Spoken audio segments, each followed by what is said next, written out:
estos chicharitos de los teléfonos celulares que te permiten hablar sin tener el teléfono visiblemente en la mano, y de pronto digo, ¿es un loco o está hablando por celular? A veces es la misma cosa, ¿no? Pero bueno, así es la vida que llevamos hoy en día. El caso es que para que alguien hable necesita un pretexto. Entonces a mí me parecía interesante crear una conferencia de una persona que quiere ensayar un poco lo que va a decir, pierde los papeles y lo vamos a saber al final de la obra, dándole en realidad la conferencia a su gato. Él es un solitario que está ensayando una conferencia posible sobre un tema que ha sido muy fecundo en la literatura, que es la relación entre la lluvia y la poesía amorosa. Basta que llueva para que alguien se ponga un poco melancólico, para que cambie el clima no solo de la naturaleza, sino de nuestro ánimo, y para que pensemos nostálgicamente en lo que podríamos haber hecho. La poesía amorosa está rodeada de la lluvia que han inventado los poetas. Entonces quería que este texto fuera a su manera una conferencia, o sea, que sí se hablara de este tema y estuvieran las citas de los poetas, pero que también el personaje, puesto que está dando una conferencia privada y se la está dando a un animal, a una mascota, que lo oye como quien oye llover, ¿no? Hay un verso de Octavio Paz, 3 versos de Octavio Paz que no están en conferencias sobre la lluvia, pero que dice, óyeme como quien oye llover, ni atenta ni distraída, ¿no? Cuando alguien oye como quien oye llover está en su propio mundo, y los gatos, lo sabemos, son los animales que quizá más están en su propio mundo, que son sumamente independientes y que de pronto nos ven como si nos entendieran, y mucha gente se acostumbra a hablarle a sus mascotas. Entonces, naturalmente, al hablarle a este gato, está dando una conferencia privada.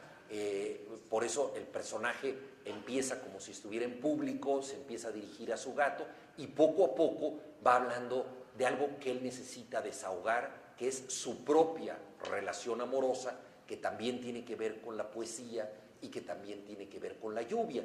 Y entonces muchas veces cuando nosotros hablamos de un tema es porque privadamente, emocionalmente, afectivamente, es un tema que nos jala, es un tema que a nosotros nos está, digámoslo así, afectando, y por eso queremos transmitirlo.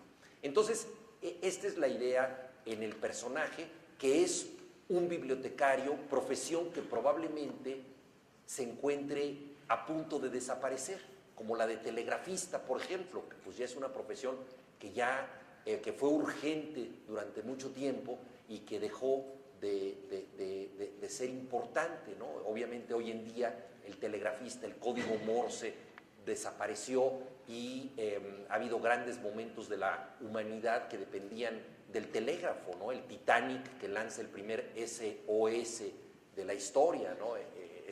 Esta SOS, que quiere decir Save Our Souls, salven nuestras almas, que parece un llamado religioso que se debería decir en una iglesia, pero que se inventó justamente para los accidentes. Bueno, ha cambiado la cultura lo suficiente para que esa profesión cayera en desuso, y el bibliotecario pues depende de los libros en papel.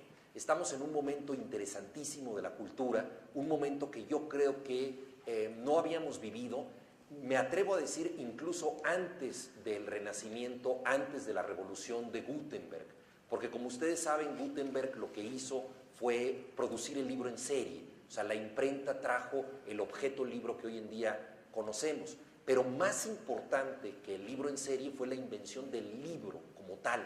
O sea, el libro en el siglo XII, cuando en diversos monasterios se empieza a crear la invención de la página. O sea, no siempre existió esta forma de comunicación. En el siglo XII se inventa la página, se inventa el índice, se inventan los títulos de los capítulos, se inventa el punto y aparte, se inventan los parágrafos. O sea, se inventa toda la composición que conocemos, solamente que se inventa con copistas, no con tipos móviles y con imprenta.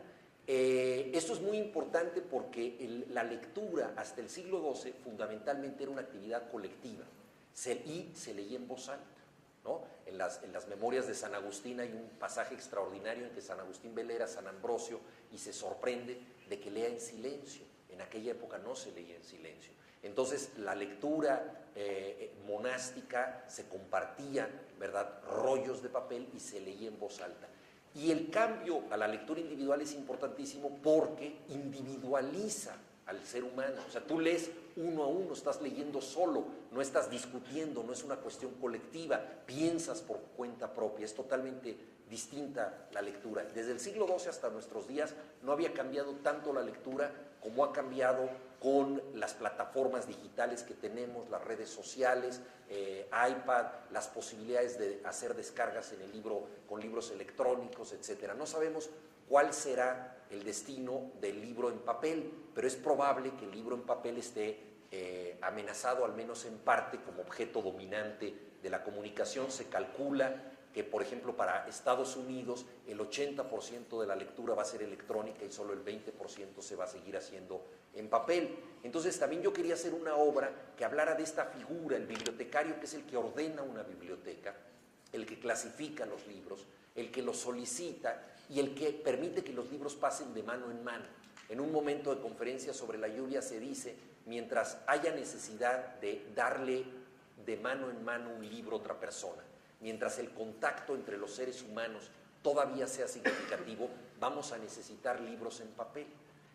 Porque naturalmente, además, si regalamos un libro, pues evidentemente es muchísimo más cálido regalar un libro en papel que, bueno, rara vez regalamos un Kindle, regalamos una tableta, ¿no? Y bueno, y regalar una descarga, al menos electrónica, pues es muy poco romántico, ¿no? Entonces, la verdad es que el objeto libro, mientras haya romanticismo, mientras haya necesidad de hacer este tipo de regalos, va a existir. O sea, los sonetos de amor de Shakespeare van a estar siempre mejor en un libro en papel, un libro de arte, un libro de grabados, un libro con valores artesanales, va a triunfar seguramente más en el papel que en el libro electrónico, ¿no? Por otra parte, el libro en papel es un objeto perfectamente bien inventado. Es más, haciendo un juego podríamos pensar que si viviéramos en una sociedad de computadoras donde no existieran libros en papel y de repente alguien llegara con ustedes y les dijera, oigan, hay un nuevo invento que es un libro en papel. Ustedes han leído siempre en computadoras, han leído en sus teléfonos celulares, han leído en distintas plataformas, pero ahora hay un libro en papel. Probablemente si el libro se inventara ahora, después de la computadora, parecería en muchos sentidos un invento superior, porque es un aparato, el libro, que no requiere de baterías ni de electricidad para funcionar. No tiene obsolescencia tecnológica, o sea, dura siempre el libro. No va a haber un programa que entonces va a hacer que tu Kindle ya no sirva y ya no registre nada y vas a tener que cambiar el sistema operativo, o si no, ya no vas a poder seguir adelante. No tiene un sistema operativo que cambie. Si lo tiras porque te enojaste o te descuidaste, no se rompe y no pierdes absolutamente nada. Lo puedes dibujar, puedes inicialarlo, puedes jugar con él, estimula los 5 sentidos, incluyendo el tacto y el olfato, se abre como una ventana o una puerta permitiéndote la entrada. En fin, es un objeto que en muchos conceptos parecería superar a otro tipo de plataformas que son mucho más frágiles, que son mucho más endebles y que van a desaparecer. O sea, ciertamente la forma en que leemos en iPad va a durar un tiempo hoy en día, y la generación de iPad que tenemos va a durar un tiempo, y en 10 años estaremos hablando de cosas muy distintas. Por ejemplo, ya ustedes, que son muy jóvenes, ya han visto desaparecer sistemas de comunicación, no desaparecer del todo, pero los SMS ya son arcaicos. O sea, con WhatsApp los SMS han bajado en un 80% de su circulación mundial, y eso ustedes ya lo han vivido.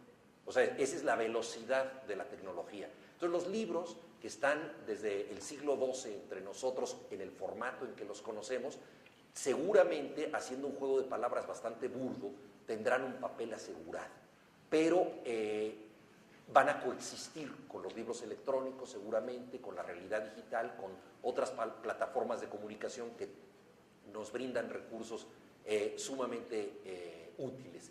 Entonces, yo también quería captar esta figura de un hombre solitario, porque los bibliotecarios suelen ser figuras